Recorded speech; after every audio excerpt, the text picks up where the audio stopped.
Unity has put out a lot of updates within the last 5 years, and I mean a lot of updates. From restructuring how update cycles work and what we as developers should expect out of them.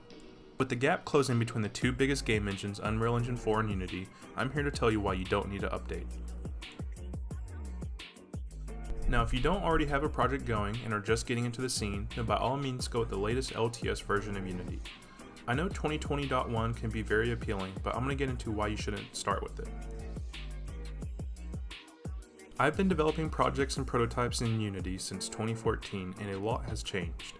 Many releases have new features and updates that are just way too hard to pass up. However, updating can often lead to a lot of issues with your current projects, which is why unless you're prepared for things to potentially break, you're better off sticking with your current version.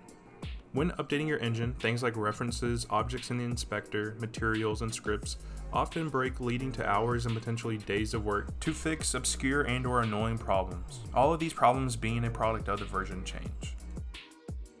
Modern Unity is great because now we have LTS or long-term support versions of the game engine. These versions have consistent bug fixes going out, making sure the engine is as stable as possible.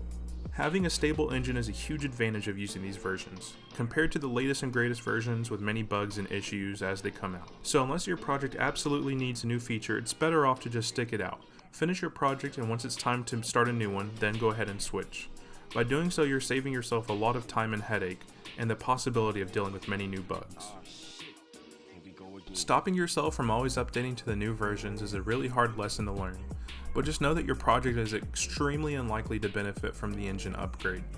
Most of the time, these features and extras seem really nice in theory, and that they will give you a huge boost, but often that's further from the truth. Assets in Unity updates seem a lot better than what they are, but only slightly enhance your experience. They do not have enough value to warrant the time investment to get them. Limitations lead to creative solutions, and by working within those limitations, you will find that you didn't need that shiny 2020.1 update, or that $60 asset on the asset store. Your project is fine without them, and its success won't be determined by your update or your engine version. That's going to wrap up the video.